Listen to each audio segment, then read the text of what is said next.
न शृण्वन्नोतिभिः साधनं श्रीमहागणाधिपतये नमः। सदाशिवसमारम्भां शङ्कराचार्यमध्यमाम् अस्मदाचार्यपर्यन्तां वन्दे गुरुपरम्परां। श्रुतिस्मृतिपुराणानाम् आलयं करुणालयं नमामि भगवत्पादशङ्करं लोकशङ्करं।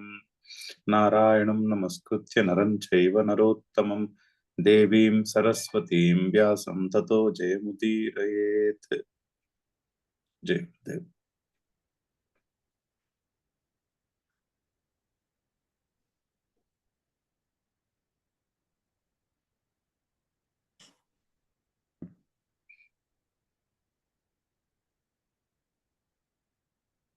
మనం 11వ శ్లోకం చదివి దాని ముందున్న అవతారిక చదువుతున్నాం. ఒకసారి శ్లోకం చదువుదాం. శ్రీ భగవానువాచ అశోచ్యానన్వశోచస్త్వం ప్రజ్ఞావాదాంశ్చ భాషసే గతాసు నగతాసూంశ్చ నానుశోచంతి పండితాః.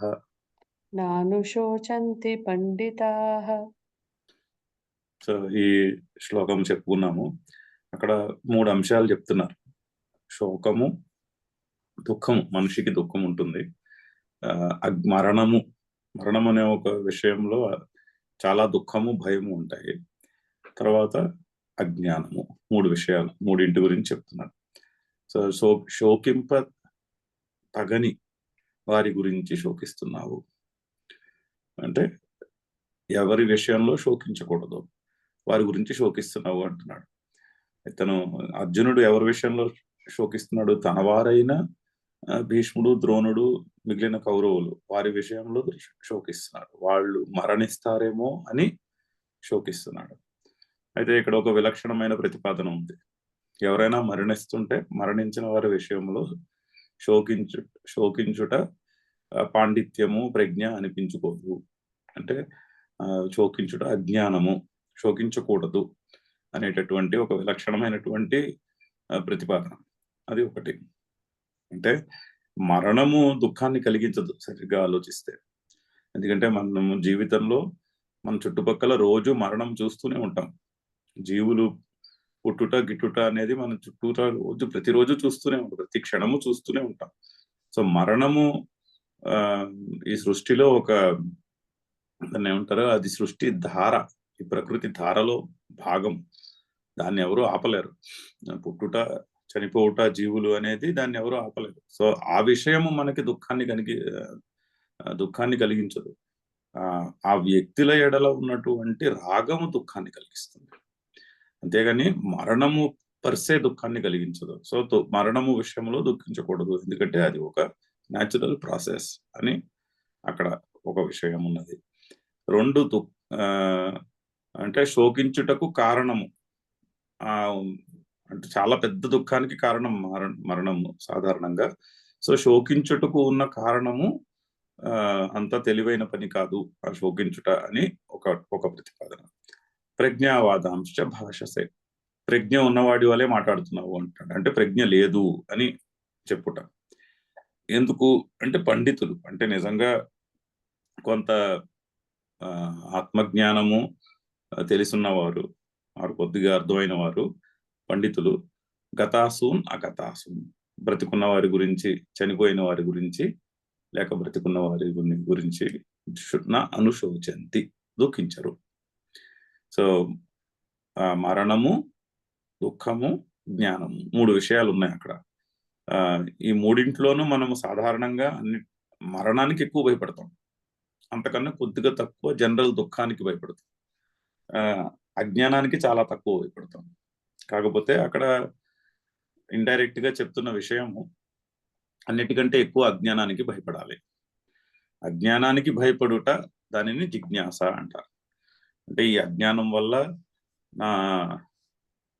నాకున్నటువంటి పర్స్పెక్టివ్ లో దోషము వచ్చి, ఆ దోషము వల్ల అనేక దుఃఖములు కలుగుతున్నాయి, నేను చేయవలసిన పనులు సరిగ్గా చేయలేకపోతున్నాను అని అజ్ఞానానికి దుఃఖము మరణము కంటే ఎక్కువగా భయపడాలి. అది అది జిజ్ఞాస. అది జిజ్ఞాసు యొక్క లక్షణము అని అక్కడ ఆ శ్లోకంలో చక్కని ప్రతిపాదన. అయితే ఈ ఈ శ్లోకము ఇంకా మనం ఈ శ్లోకం యొక్క భాష్యానికి రాలేదు. ఈ శ్లోకం యొక్క భాష్యము ముందు అవతారిక ఉంది. ఈ ఈ శ్లోకానికి అవతారికలో ఉన్నాము. అది ఒక పెద్ద ఒక ఒక ఒక పెద్ద విచారాన్ని శంకర్లు తీసుకుని దాన్ని చాలా జాగ్రత్తగా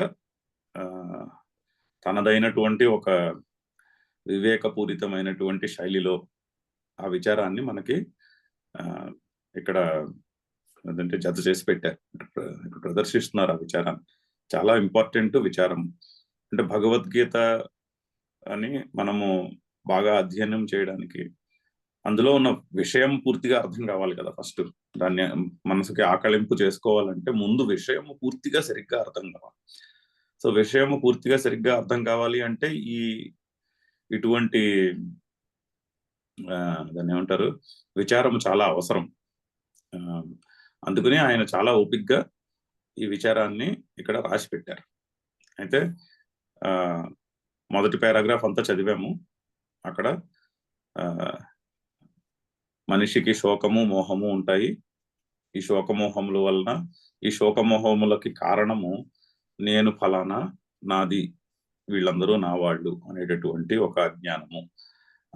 నేను నాది అనే అహంకార మమకారములు అనబడే అజ్ఞానము, దాని వలన శోకము మోహము, దాని వలన వివేక జ్ఞానము నశించుట, దాని వలన స్వధర్మము విడిచి పరధర్మాన్నో ప్రతిషిద్ధ కర్మలనో చేయుట, అంటే చేయవలసిన కర్తవ్యము మానేసి వేరే పనులు, అనవసరమైన పనులన్నీ చేయుట, ఆర్ కర్తవ్య కర్మలో చేస్తున్నప్పటికీ కూడా, స్వధర్మాన్నే అనుష్ఠిస్తున్నప్పటికీ కూడా అందులో ఫలాభిసంధి అంటే ఫలము మీద ఆసక్తి లేక అహంకారము అనేటటువంటి దోషము, తద్వారా ఆ చేస్తున్న కర్మల యొక్క ఫలములు అనుభవించుట, సుఖదుఖముల రూపము లేదా ప్లస్ ఇష్ట అనిష్ట జన్మల యొక్క రూపములో ఉన్నటువంటి ఫలము, దానికే సంసారము అని పేరు.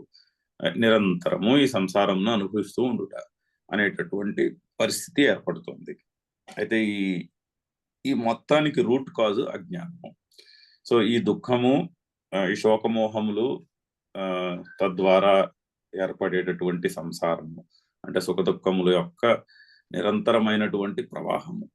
దీనిని నిర్మూలించాలి అంటే మూల కారణాన్ని నిర్మూలించాలి. మూల కారణము అజ్ఞానము. ఆ అజ్ఞానాన్ని ఆత్మజ్ఞానం ద్వారానే నిర్మూలిస్తాము. అందుకని ఈ శ్లోకంతో మొదలుపెట్టారు అని మొదలుపెట్టి, తర్వాత ఇక్కడ ఒక పెద్ద డిబేట్ ఉంది గీతలో, కర్మ వర్సెస్ జ్ఞానము. అంటే మరి అక్కడ సర్వకర్మ సన్యాస పూర్వకాత్ ఆత్మజ్ఞానాత్ నా అన్యతః శోకమోహం నివృత్తి భవతి అని చెప్పారు. శోకమోహములకు ఆత్మజ్ఞానము వలన, అది ఎటువంటి ఆత్మజ్ఞానము? సర్వకర్మ సన్యాసము అంటే ఈశ్వరార్పణ బుద్ధితో అన్ని ఫలము మీద ఆసక్తి లేకుండా ఈశ్వరార్పణ బుద్ధితో చేయుట అనేటటువంటి యాటిట్యూడ్తో కర్మలు చేసినప్పుడు చిత్తశుద్ధి కలిగి, అంటే అంతఃకరణ శుద్ధి కలిగి, ఆ శుద్ధమైనటువంటి అంతఃకరణ జ్ఞానమునకు యోగ్యత ఇచ్చి తద్వారా జ్ఞాననిష్ట కలిగి తద్వారా మోక్షము ఏర్పడము. సో అందుకని కర్మలు ఈశ్వరార్పణ బుద్ధితో చేయుట అనేది ఇంపార్టెంట్, చాలా ఇంపార్టెంట్ ఆస్పెక్ట్. అది జ్ఞానానికి యోగ్యత ఇస్తుంది. కానీ కేవలము జ్ఞానము ద్వారా మాత్రమే మోక్షము కలుగుతుంది అనేటటువంటిది సిద్ధాంతము, ప్రతిపాదన, శంకర్ల ప్రతిపాదన.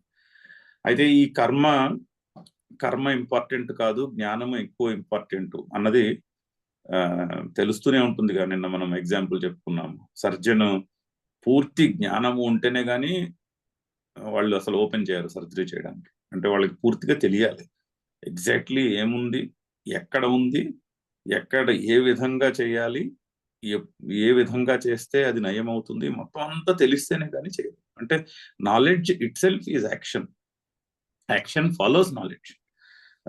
ఒక విషయం చేయాలి అనుకున్నప్పుడు దాని మీద జ్ఞానము పూర్తిగా ఉంటే, ఇప్పుడు మార్కులు రావాలనుకోండి పరీక్షలో, ఆ సబ్జెక్ట్ మ్యాటర్ పూర్తిగా అర్థమైతే దెన్ యాక్షన్ ఫాలోస్, దెన్ పరీక్షలో ప్రాబ్లమ్ సాల్వ్ చేయడం అనేది ఇట్ ఆటోమేటికలీ ఫాలోస్. అంతేనే కానీ సబ్జెక్ట్ మ్యాటర్ అర్థం కాకుండా ఉత్తినే నువ్వు ప్రాక్టీస్ చేస్తూ ఉండు అంటే అది అది పెద్ద, దాని వలన చాలా చాలా కష్టపడాల్సి వస్తుంది కానీ ఫలితము పెద్దగా ఉండదు. సో అది అది కానీ అది నచ్చదు చాలా మందికి. అందుకనే అక్కడ కత్ర కేచితాహు అంటున్నారు. వాళ్ళు ఏమంటున్నారు, సర్వకర్మ సన్యాస పూర్వకాత్ ఆత్మజ్ఞాన నిష్ఠ మాత్రాత్ ఏవ కేవలాత్ కైవల్యం నా ప్రాప్యతే అంటున్నారు. అంటే సర్వకర్మ సన్యాసముతో నిండుకున్నటువంటి ఆత్మజ్ఞానము వలననే మోక్షము లభించదు. మరి ఎలా లభిస్తుంది? అగ్నిహోత్రాది శ్రౌత స్మార్త కర్మ సహితాత్ జ్ఞానాత్ కైవల్య ప్రాప్తి ఇది సర్వాసు గీతాసు నిశ్చిత అర్థ. ఇది వాళ్ళు ఏమంటున్నారంటే, పూర్వపక్షి అంటున్నారు, ఏమంటున్నాడంటే కేవలము అంటే సర్వకర్మ సన్యాసము అంటే ఈశ్వరార్పణ బుద్ధియా కర్మలు చేయుట ముందు క్వాలిఫికేషన్ గా కలిగినటువంటి ఆరు దాని వల్ల కలిగినటువంటి ఆత్మజ్ఞాన నిష్టము వలన మాత్రమే మోక్షము దుఃఖ నివృత్తి లభించదు. వేదములు పురాణములు చెప్పిన విధముగా అగ్నిహోత్రము మొదలగు శ్రౌత కర్మలు, తర్వాత వేరే వేరే రథాలు మొదలగు స్మార్త కర్మలు, పురాణముల్లో చెప్పినట్టు కర్మలు, వీటితో పాటుగా ఉన్న జ్ఞానమే మోక్షమును ప్రాప్తిస్తుంది అని గీతలోనే చెప్తున్నారు. మేము చెప్పట్లేదు, శ్రీకృష్ణుడే చెప్తున్నాడు అని వాళ్ళు ఒక పూర్వపక్షాన్ని లేవనెత్తుతున్నారు. అంటే కర్మవాదులు మన మతంలో ఈ కర్మవాదులు ఉన్నారు. కర్మకి చాలా ప్రాధాన్యత ఉన్నది, ఎప్పటి నుంచో ఉన్నది. సో అయితే కర్మ అంటే ప్రీతి ఉంటుంది సాధారణంగా. ఎందుకంటే కర్మ చేసేట ఈజీ, తెలుసుకున్నట చాలా కష్టం. చేస్తూ ఉండవా అదే తెలుస్తుంది అనేస్తే అది చాలా ఈజీ అయిపోతుంది, పెద్దగా ఆలోచించక్కర్లేదు, ఏదో కర్మ చేసుకుంటూ వెళ్ళిపోతే సరిపోతుంది. సో అందుకని కర్మ మీద ప్రీతి చాలా ఎక్కువ. చాలా స్కూల్స్ ఆఫ్ థాట్ లో కర్మ మీద ప్రీతి ఎక్కువ. సో వాళ్ళకి ఏంటంటే, వాళ్ళ అభిలాష ఏంటంటే కర్మ ఈజ్ ఈక్వల్ టు జ్ఞానం, రెండుకి ఒకే లెవెల్ స్టూల్ వేయాలి. అంతేనే కానీ కర్మకి తక్కువ, జ్ఞానం కంటే తక్కువ మెట్లో కూర్చోబెట్టకూడదు. కర్మ జ్ఞానము రెండు కలిసే ఉంటాయి అని వాళ్ళ ప్రతిపాదన. అంటే దాన్ని టెక్నికల్ టర్మ్ లో ఏమంటారంటే, వస్తుంది ఆ పదం మనకి ఇప్పుడు, సముచ్చయము అంటారు. జ్ఞానానికి కర్మకి సముచ్చయము ఉన్నది అన్నది పూర్వపక్షం, అంటే అపోజిషన్. శంకరుల ప్రతిపాదనకు అపోజింగ్ వ్యూ అది. మొన్న హేమంది ఈ మనందరమే ఈ పూర్వపక్షులని పారాగ్రాఫ్ తర్వాత. అలాగా మనందరికీ కూడా మనసులో ఈ భావజాలం చాలా గట్టిగా ఉంటుంది.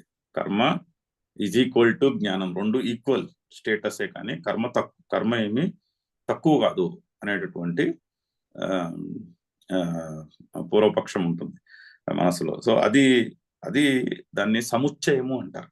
అంటే కర్మ, ఒకే వ్యక్తి ఒకే సమయంలో కర్మను ఆచరిస్తాడు, జ్ఞానము ఉంటుంది అని వాదన. కానీ అది కుదరదు.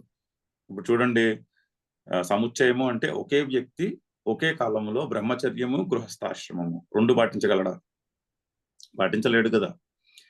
సమన్వయం కుదురుతుంది. సమన్వయము అంటే ఒక వ్యక్తి ఒక కాలంలో బ్రహ్మచర్యము, వేరొక కాలంలో గృహస్థాశ్రమము, దట్ ఈస్ పాసిబుల్. ఆరు వేరు వ్యక్తులు వేరు కాలములలో బ్రహ్మచర్యము, గృహస్థాశ్రమము, దట్ ఈస్ ఎంటైర్లీ పాసిబుల్. దాన్ని సమన్వయము అంటాం. సో కర్మకి జ్ఞానమునకు సమన్వయం కుదురుతుంది. అంటే ముందు ఈశ్వరార్పణ బుద్ధితో కర్మలు చేయుట, తద్వారా అంతఃకరణ శుద్ధి జరుగుట, తద్వారా జ్ఞానమునకు యోగ్యత కలుగుట. ఆ జ్ఞానమునకు యోగ్యత కలిగి నేను కర్తను కాను అన్నటువంటి జ్ఞానము మనసులో నిలుచుట గట్టిగా. అక్కడి నుంచి జ్ఞాననిష్ట. అదొక ఈ ఈ అంతఃకరణ శుద్ధి కలిగి జ్ఞానమునకు యోగ్యత లభించుట అనేది ఒక లైన్ అన్నమాట. ఆ లైన్ కి యువతల కర్మ, ఆ లైన్ కి అవతల జ్ఞానం. ఒక వ్యక్తి కొన్నాళ్ళు ఈశ్వరార్పణ బుద్ధితో పనిచేయుట, ఆ ఆత్మశుద్ధిని సాధించుట, తద్వారా యోగ్యతను, జ్ఞానమునకు యోగ్యతను పొందుట, అది ఒక స్టేట్. ఆ స్టేట్ దాటిపోయి ఆ గీత దాటేసిన తర్వాత జ్ఞాననిష్ఠుడై ఉండుట, అంటే రమణ మహర్షి లాగా నేను ఈ శరీరాన్ని కాదు, నేను ఆత్మని, నేను అనంతమైనటువంటి అద్వయమైనటువంటి పరమాత్మ స్వరూపమైనటువంటి ఆత్మని నేను అని తెలుసుకుని ఉండుట, ఫర్ ఎగ్జాంపుల్. అంతేనే గాని కర్మ జ్ఞానము రెండు కలిసి ఉండుట అనేది ఉండదు అని శంకర్ల ప్రతిపాదన. కానీ ఈ పూర్వపక్షం ఏంటంటే అది వాళ్ళు ఒప్పుకోరు. కర్మకి జ్ఞానకి సముచ్చయము ఉన్నది అని పూర్వపక్షం.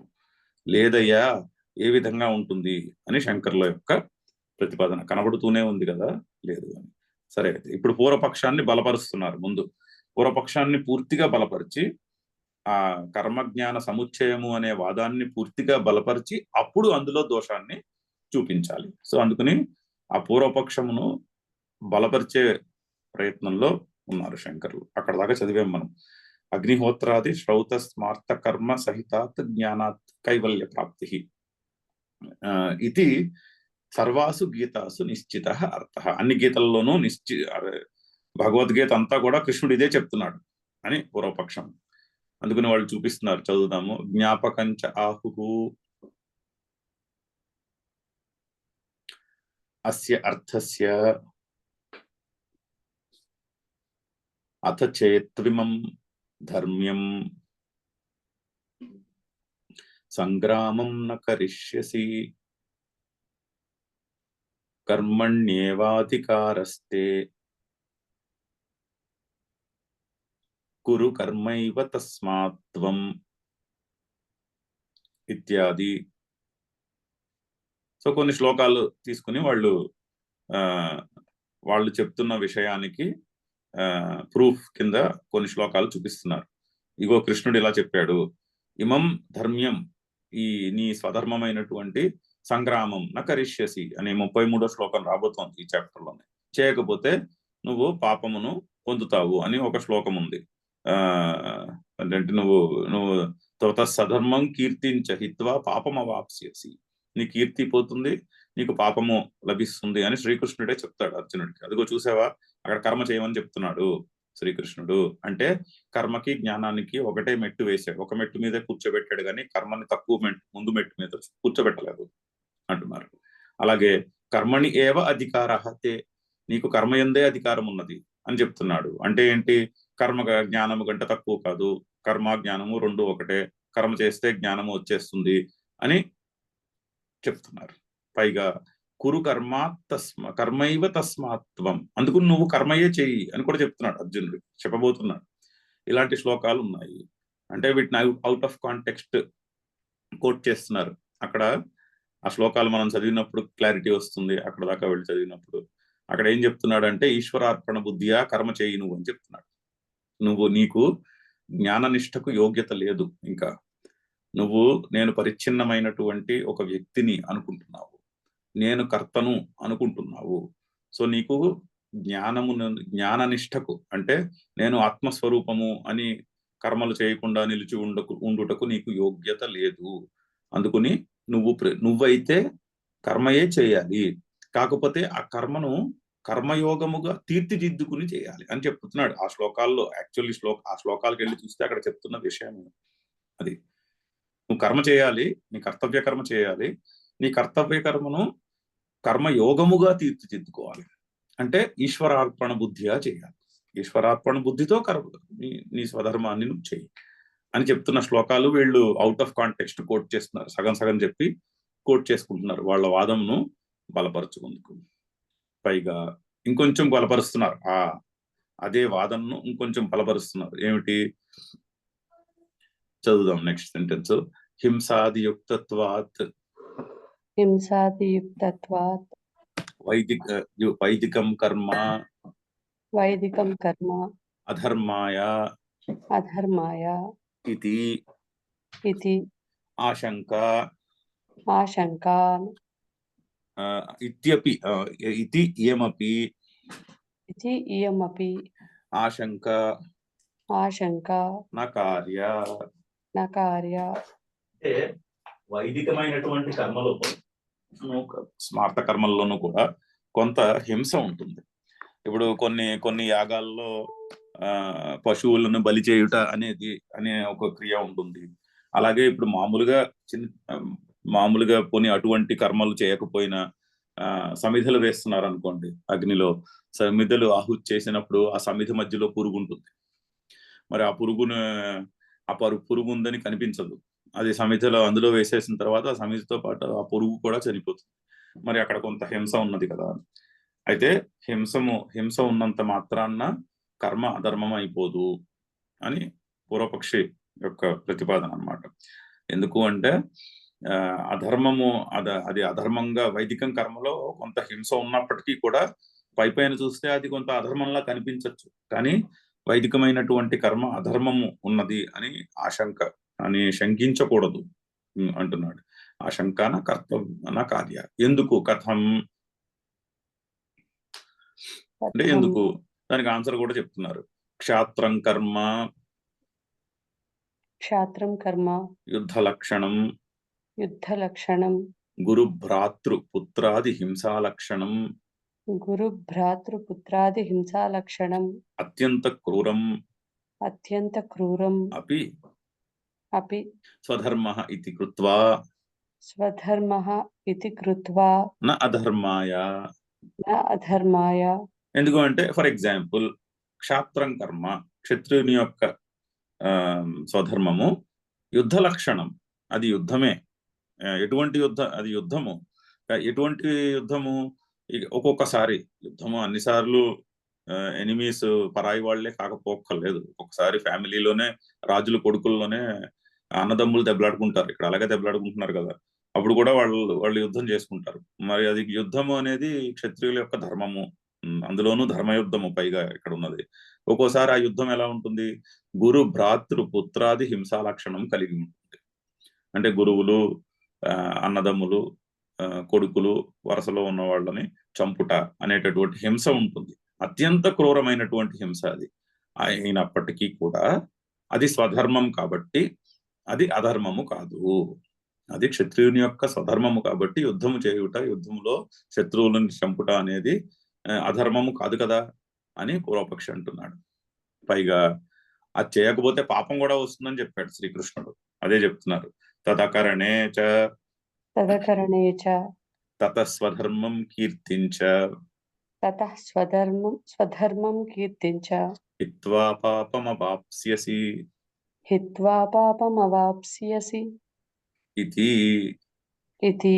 ఇతి బ్రువత యావజ్జీవాది శృతిచోదితం పశ్వాది హింసా లక్షణానాం చ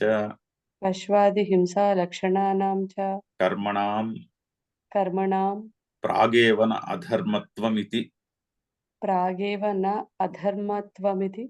సునిశ్చితం ఉక్తం భవతి ఇతి. సో అత్ర నుంచి మొదలెట్టి ఇతి వరకు, ఈ లాస్ట్ ఈ లైన్ లో ఉన్న ఇతి వరకు ఇదంతా పూర్వపక్షి యొక్క కర్మవాదులు, అంటే కర్మయందు ప్రీతి కలిగినటువంటి వారి యొక్క వాదన. సో అందుకని శ్రీకృష్ణుడే స్వధర్మం చేయకపోతే పైగా పాపం కూడా పుడుతుంది, కానీ స్వధర్మంలో హింస ఉన్నది. సో శ్రీకృష్ణుడు కనిపించడానికి అధర్మములా కనిపించినా కూడా హింస ఉన్నప్పటికీ కూడా స్వధర్మము చేయుటయే మేలు, ఎందుకంటే స్వధర్మం చేయకపోతే పాపం వస్తున్నది అని ఇది చెప్తున్నట్టు. ఇది బ్రువత శ్రీకృష్ణేన, ఇది చెప్తున్నటువంటి పరమాత్మ చేతనే చెప్పబడుతుంది. ఇది నా వాక్యం కాదు, పరమాత్మ ఇలాగే చెప్పాడు భగవద్గీతలో అని. యావజ్జీవాది శృతిచోదితం అంటే శృతిచోదితం అంటే ఇన్స్పైర్డ్ బై ద శృతి ప్రేరేపించినటువంటి, శృతి చేత ప్రేరేపింపబడినటువంటి, అంటే వేదము చేత ప్రేరేపింపబడినటువంటి యావజ్జీవము కూడా, అంటే జీవితాంతం చేయవలసినటువంటి కర్మలు. పశువాది హింసా లక్షణం ఉన్నప్పటికీ కూడా పశువాది హింసా లక్షణానాం కర్మణాం, వైదిక కర్మల్లో కొంత హింస ఉంటుంది. ఆ హింస ఉన్నప్పటికీ కూడా ప్రాగేవన అధర్మత్వం ఇది ముందే చెప్పేశాడు. అధర్మత్వం ఇది, దానికి అధర్మత్వం నా అధర్మత్వం ఇది, అది అధర్మము కాదు అని ప్రాగేవ సునిశ్చితం, ముందే నిశ్చయించి చెప్పేశాడు శ్రీకృష్ణుడు పరమాత్మ. సో అందుకని కర్మ ఈజ్ నో లెస్ దెన్ జ్ఞానము. సో కర్మ జ్ఞానము రెండు కలిసి ఉంటాయి. ఆ రెండిటికి సముచ్చయము ఉన్నది. ఒకే వ్యక్తి ఏకకాలంలో కర్మనిష్ట జ్ఞాననిష్ట రెండు చేయాలి. ఆ రెండు కలిపి చేస్తేనే మోక్షము లభిస్తుంది అనేటటువంటి ఒక పెద్ద పేచీ ఇది. ఈ కర్మ జ్ఞానములకు సముచ్చయము అంటారు ఈ వాదమును. ఇది కాదు అని శంకరుల యొక్క సిద్ధాంతము. సో ఇది ఇన్ సమ్మరీ పూర్వపక్షి యొక్క స్టాండ్. రెండు కూడా కలిసే ఉండాలి. వేదములు పురాణములు ఇలాగే చెప్తున్నాయి. పైగా శ్రీకృష్ణుడు కూడా భగవద్గీతలో ఇదే మాట చెప్పాడు.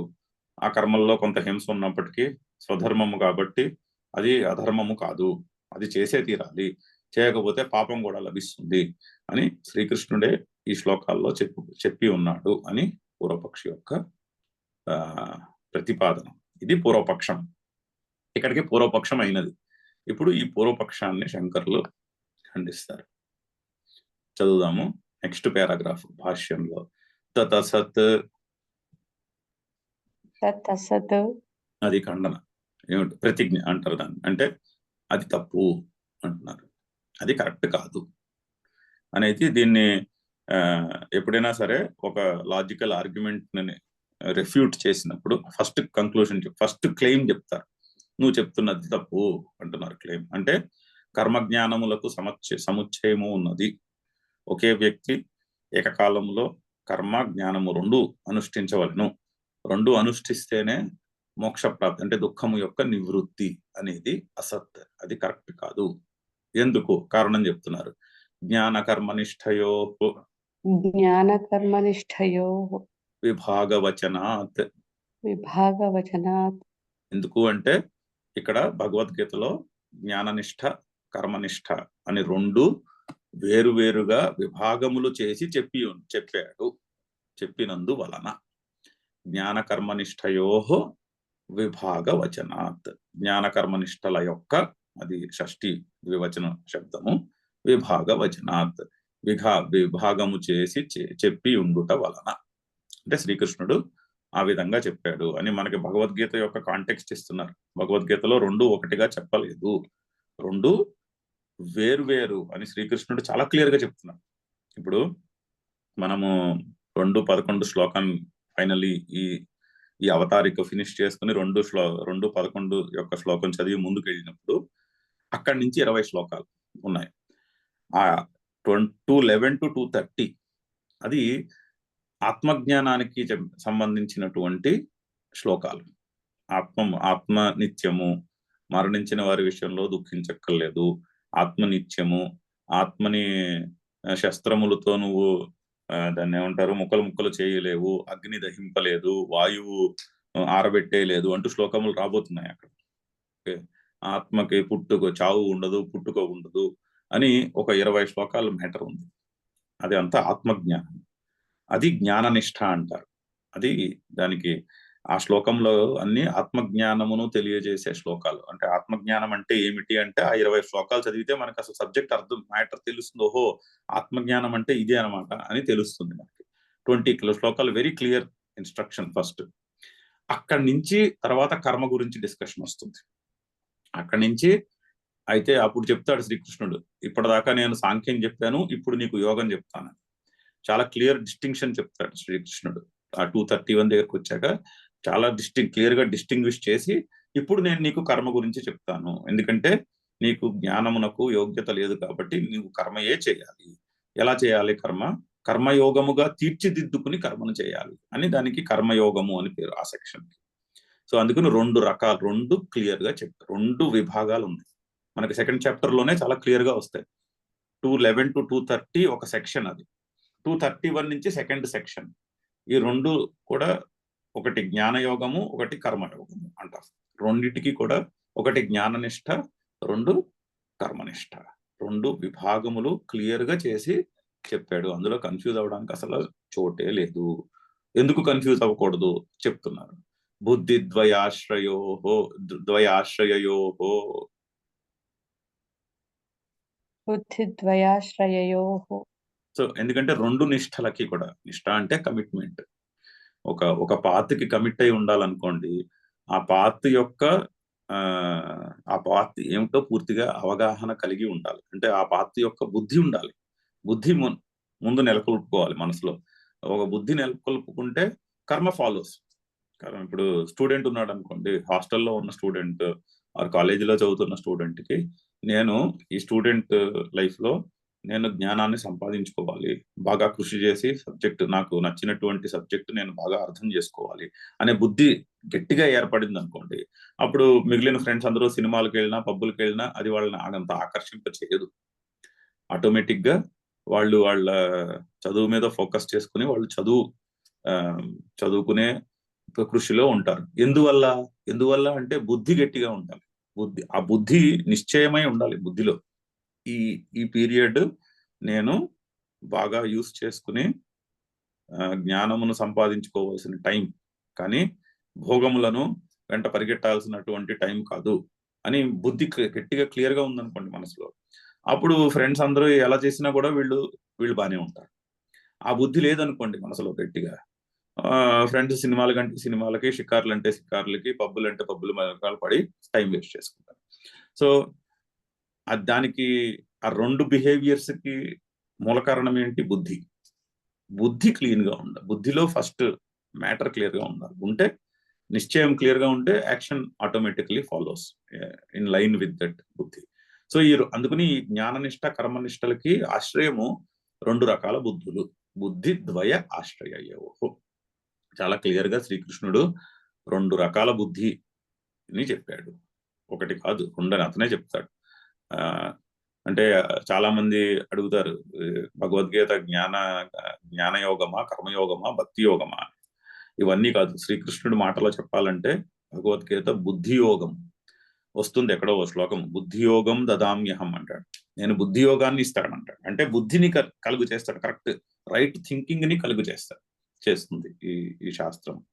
ఆ రైట్ థింకింగ్ ని బట్టి దాన్ని అనుసరించి కర్మ ఉంటుంది లైఫ్ లో అని చెప్తున్నారు. బుద్ధిద్వయ ఆశ్రయయోహో, అదే చెప్పబోతున్నారు. ఏమిటి ఆ బుద్ధిద్వయములు? ఏమిటి 2 రకాల బుద్ధులు? శంకరులు ఆయన శైలిలో చెప్పబోతున్నారు. అశోచ్యాన్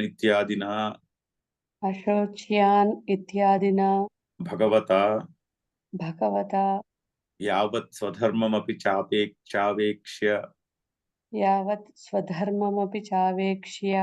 ఇత్యేతదంతేన గ్రంథేన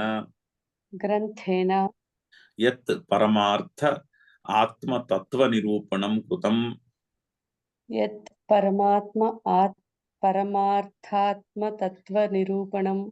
కృతం తత్సాంఖ్యం. అంటే అశోచ్యానన్వశోచస్త్వం అనే శ్లోకముతో మొదలయ్యి 2:11 మొదలయ్యి యావత్ ఎంతవరకు? స్వధర్మమపి చావేక్ష్య, ఆ శ్లోకానికి ముందు శ్లోకం వరకు, అంటే 2:30 వరకు ఉన్నటువంటి 20 శ్లోకాల్లో ఏదైతే భగవంతుని చేత ఇత్యేదంతేన గ్రంథేన ఆ గ్రంథము చేత భగవంతుని చేత ఈ యత్ ఏమిటి నిరూపింపబడినది? పరమార్థ ఆత్మతత్వం నిరూపింపబడినది. పరమార్థ యొక్క ఆత్మతత్వమును నిరూపించిన శ్లోకములు. ఆ శ్లోకములకు ఏమిటి పేరు? తత్ సాంఖ్యం. ఆ శ్లోకములకు సాంఖ్యము అని పేరు. సాంఖ్యము అంటే సమ్యక్ ఆఖ్యాయతే అని అర్థం. సమ్యక్ ఆఖ్యాయతే అంటే జ్ఞాయతే, సరిగ్గా తెలియజేసేది. కాబట్టి దానికి సాంఖ్యము అని పేరు. అంటే మొదటి 20 శ్లోకములకు భగవంతుని బోధ మొదలైనప్పుడు శ్లోకం నుంచి 20 శ్లోకాలు సబ్జెక్ట్ మ్యాటర్కి సాంఖ్యము అని పేరు. అక్కడ ఏమిటి చెప్పబడింది? ఆత్మ యొక్క పరమార్థ తత్వము చెప్పబడినది. తత్వం అంటే, తత్వం యొక్క డెఫినేషను అనారోపితాకారం తత్వం. అంటే వేరే వాటిని ఆరోపించకుండా అదంటే ఏమిటో క్లియర్ గా చెప్పిన దానికి తత్వము అని పేరు. సో దేని యొక్క తత్వాన్ని చెప్పారు అక్కడ? ఆత్మ యొక్క పరమార్థ తత్వం, పరమార్థ ఆత్మతత్వం. పరమార్థ ఆత్మతత్వం అంటే అల్టిమేట్ రియాలిటీ. అంటే ఇక్కడ సృష్టిలో ఉన్నటువంటి ఫైనల్ అల్టిమేట్ రియాలిటీ ఏమిటి అనేది చెప్పారు. ఆ చెప్పిన సబ్జెక్ట్ మ్యాటర్ కి సాంఖ్యము అని పేరు అంటున్నారు. సో క్లియర్ గా ఇప్పుడు ఆ సాంఖ్యం అంటే ఏంటో 2 వాక్యాల్లో ఎక్స్ప్లెయిన్ చేస్తున్నారు. చదువుదాము. తద్విషయా చ బుద్ధిః తద్విషయా చ బుద్ధిః ఆత్మనః ఆత్మనః జన్మాది షడ్విక్రియాభావాత్ జన్మాది షడ్విక్రియాభావాత్ అకర్త ఆత్మ ఇతి అకర్త ఆత్మ ఇతి ప్రకరణార్థ నిరూపణాత్ ప్రకరణార్థ నిరూపణాత్ యా జాయతే సా సాంఖ్య బుద్ధిః. సా సాంఖ్య బుద్ధిః. సో ఈ 2 బుద్ధులలో మొదటి బుద్ధికి పేరు సాంఖ్య బుద్ధి. ఆ సాంఖ్య బుద్ధి అంటే ఏంటి? మొదటి 20 శ్లోకాల్లో చెప్పినటువంటిది విషయము సాంఖ్యము అంటారు. అందుకని దానికి సాంఖ్య బుద్ధి అని పేరు. సాంఖ్యం అంటే ఏమిటి? పరమార్థ ఆత్మతత్వ నిరూపణము చెప్పారు. పరమాత్మ యొక్క తత్వము అంటే ఆత్మ యొక్క పరమార్థ తత్వము, అల్టిమేట్ రియాలిటీ ఏమిటో చెప్పారు. అది సాంఖ్యము. అయితే ఈ సాంఖ్య బుద్ధి ఎలా ఉంటుంది అంటే ఆ 20 శ్లోకాలు బాగా మనము అర్థం చేసుకుని ఆకళింపు చేసుకుంటే మన మనసులో, మన బుద్ధిలో ఏర్పడే నిశ్చయం ఏ విధంగా ఉంటుంది అంటే ఆత్మనః ఆత్మ యొక్క తద్విషయాచ బుద్ధిః ఆ విషయము నుంచి పుట్టిన బుద్ధి. ఆ ఆత్మజ్ఞానాన్ని మనము అర్థం చేసుకోగా పుట్టిన బుద్ధి ఎలా ఉంటుంది? ఆత్మనః ఆత్మకు జన్మాది షడ్విక్రియ అభావాత్ ఆత్మకు జన్మ మొదలగు 6 విక్రియములు ఉండవు. అంటే 6 మార్పులు ఉండవు. విక్రియములు అంటే తనంతట తానుగా వచ్చే మార్పులు. అంటే ఇప్పుడు అందరికీ కూడా పుట్టుట, తర్వాత ఉండుట, జాయతే అస్థి ఉండుట, తర్వాత పెరుగుట, తర్వాత మార్పు చెందుట, పెరిగిన తర్వాత దాన్ని ఏమంటారు, కొన్నాళ్ళు కాన్స్టెంట్ గా ఉండుట, ఎటువంటి మార్పు లేకుండా ఉండుట, తర్వాత క్షీణించుట, తర్వాత మరణించుట అనేటటువంటి 6 మార్పులు ఉంటాయి. అన్నిటికీ కూడా పుట్టిన ప్రతి జీవికి ఈ 6 మార్పులు ఉంటాయి. పుట్టుట, ఉండుట, ఎదుగుట, ఎదిగిన తర్వాత ఒక ప్లాటూ వస్తుంది. ఆ ప్లాటూలో అలా ఇంకా మార్పులు లేకుండా ఉండిపోవుట కొన్నాళ్ళు, తర్వాత క్షీణించుట, తర్వాత మరణించుట అనేటటువంటి 6 విక్రియాలు చెప్పారు అన్నిటికీ. ఈ విక్రియాలు ఆత్మకు ఉండవు. విక్రియ అభావాత్. ఆత్మకు ఈ విక్రియాలు ఉండవు. ఈ మార్పులన్నీ ఆత్మకు ఉండవు. దేహము, మనస్సు, బుద్ధి, అహంకారము, ఈ కాంప్లెక్స్, ఈ సంఘాతము ఏదైతే ఉన్నదో దానికి ఉంటాయి జన్మాది షడ్విక్రియాలు, కానీ ఆత్మకి ఉండవు. అంటే అందుకని ఆత్మ అకర్త అని అర్థమవుతుంది అని ఉంటుంది. బుద్ధి మనసులో బుద్ధిలో నిశ్చయం ఎలా ఉంటుంది? నేను కర్తన కాదు, ఎందుకంటే నా స్వరూపము ఆత్మకర్త కాదు అనేటటువంటి ఒక నిశ్చయము బుద్ధిలో ఉంటుంది. అటువంటి బుద్ధికి పేరు అంటే ఈ ప్రకరణములో చెప్పిన విషయములు ప్రకరణార్థ నిరూపణాత్ యా జాయతే. ఆ ప్రకరణంలో చెప్పిన విషయం, ఆ 20 శ్లోకాల్లో చెప్పిన విషయము పూర్తిగా మనసుకు ఆకళింపు చేసుకోవడం వలన యా జాయతే, ఏ బుద్ధి అయితే పుడుతుందో సా సాంఖ్య బుద్ధి, దానికి సాంఖ్య బుద్ధి అని పేరు. చూడండి ఎంత క్లియర్ గా చెప్తున్నారు. ఆ 20 శ్లోకాలు పూర్తిగా అర్థం ఆ మ్యాటర్ ని సాంఖ్యము అంటారు. అక్కడ ఆత్మ అకర్త, ఆత్మకి మార్పులు ఉండవు, ఆత్మకి చావు పుట్టుకలు ఉండవు, ఆత్మని నశింప చేయలేవు, వీళ్ళందరూ ఆత్మస్వరూపులు, వీళ్ళందరినీ నువ్వు చంపుటని కానీ వాళ్ళు నా హన్యమానే అని చెప్పబోతున్నాడు. ఆత్మ చంపదు, ఆత్మ చంపబడదు అని చెప్పబోతున్నాడు. అని చెప్పిన విషయాలు ప్రకరణార్థ నిరూపణాత్య జాయితే, ఆ విషయాలని పూర్తిగా ఆకళింపు చేసుకోవడం వలన పుట్టిన బుద్ధికి పేరు సాంఖ్య బుద్ధి అని చెప్తున్నాడు. ఇంత క్లియర్ గా ఉంటుంది ఆ డిస్టింక్షన్. ఫస్ట్ 20 శ్లోకాలు ఒక సెక్షన్, నెక్స్ట్ ఇంకొక సెక్షన్. సా అయితే सा येषां జ్ఞానినాం ज्ञानिनाम् ఉచితా భవతి उचिता भवति తే సాంఖ్యాః. ते साङ्ख्याः. ఈ ఈ జ్ఞానము ఈ బుద్ధి, ఈ సాంఖ్య బుద్ధి ఏషాం ఎవరికైతే జ్ఞానినాం ఏ జ్ఞానులకైతే ఉచితమో ఉచితా భవతి ఉచితంగా ఉంటుంది. అంటే ఎవరికైతే ఇది కరెక్టో ఆ బుద్ధి ఎవరిలో అయితే నిలబడి ఉంటుందో వాళ్ళు సాంఖ్యులు, తే సాంఖ్యాః. ఎందుకంటే మనకి కొంత శ్లోకం అయ్యాక జ్ఞానయోగేన సాంఖ్యానాం కర్మయోగేన యోగినాం అని శ్లోకం రాబోతోంది. చాలా చాలా క్లియర్ గా సాంఖ్యులకు జ్ఞానయోగము, యోగులకు కర్మయోగము, ఈ రెండు మోక్ష మార్గములు అని రెండు రకముల మార్గములు శ్రీకృష్ణుడు చెప్పబోతున్నాడు. ఆ చెప్పిన దాంట్లో మొదటి కేటగిరీ సాంఖ్య బుద్ధి. సాంఖ్య బుద్ధి అంటే ఆత్మజ్ఞానము అర్థం చేసుకోవడం వలన పుట్టిన సాంఖ్య బుద్ధి. ఆ సాంఖ్య బుద్ధి ఉన్న వాళ్ళు సాంఖ్యులు అని చెప్పుకున్నారు. అని నెక్స్ట్ దీనికి నెక్స్ట్ వాక్యం చూడండి ఎంత క్లియర్ గా ఉందో. ఆ వాక్యం చదివేసి ఆపిద్దాము. ఏతస్యాహ బుద్ధేః एतस्याः बुद्धेः జన్మనః ప్రాక్ जन्मनः प्राक् ఆత్మనః దేహాది వ్యతిరిక్తత్వ जन्मनः प्राक् ఆత్మన व्यतिरिक्तत्व కర్తృత్వ भोक्तृत्व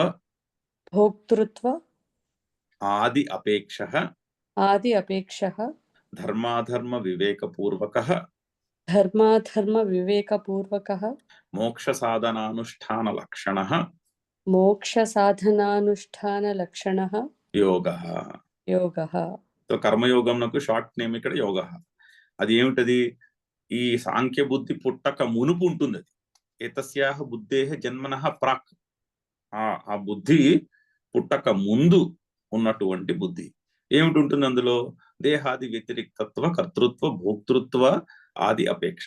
దేహము పరిచ్ఛిన్నమైనది, ఆత్మ కంటే పరిచ్ఛిన్నమైనది దేహము. నేను దేహమును, ఈ దేహాన్ని మనస్సు దేహము బుద్ధి నాకు కర్తృత్వము భోక్తృత్వము ఉన్నది.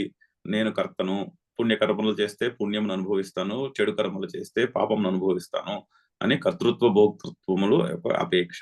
ధర్మాధర్మ వివేకపూర్వక, అది ధర్మాధర్మ వివేకపూర్వకంగా చేసి మోక్ష సాధనానుష్ఠాన లక్షణం, మోక్షణముకు సాధనమయ్యే విధముగా చేస్తే అది యోగము. ఆ విషయ బుద్ధి యోగ బుద్ధి అని చెప్తున్నాడు. ఆ బుద్ధి ఎవరికైతే ఉంటుందో వాళ్ళు యోగులు.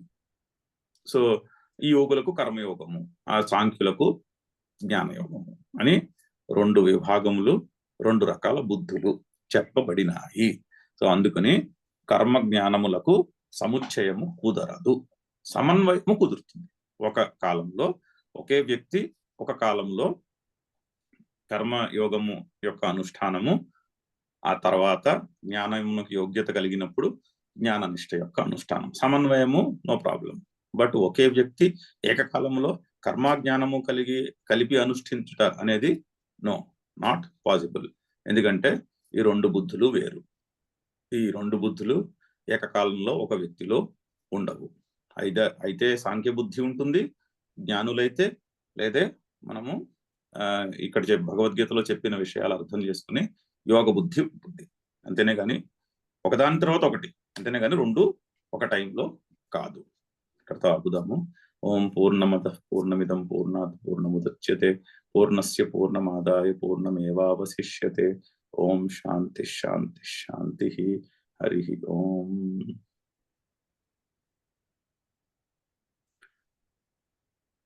Any questions?